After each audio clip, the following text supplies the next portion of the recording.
তো তোমরা দেখতেই পাচ্ছ শ্রীমদ্ ভাগবত গীতা এই বইটা, এটা সেলফ ম্যানেজমেন্ট ইন গীতা। তো এই বইটাতে একটা অধ্যায় আছে যেটা হচ্ছে মিনস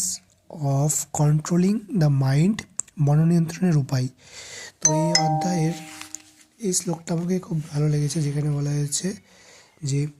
জলে ভাসমান নৌকো যেমন বায়ুর দ্বারা চালিত হয়, তেমনি মন সংযুক্ত ইন্দ্রিয়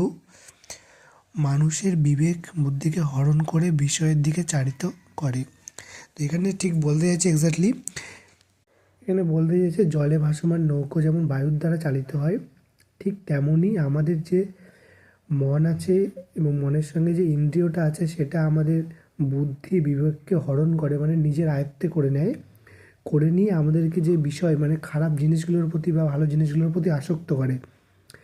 তো আমাদেরকে এখানে বুঝতে হবে যে কোনটা ভালো জিনিস কোনটা খারাপ জিনিস, এভাবে নিজের মনকে এক্স্যাক্টলি একটা নির্দিষ্ট দিকে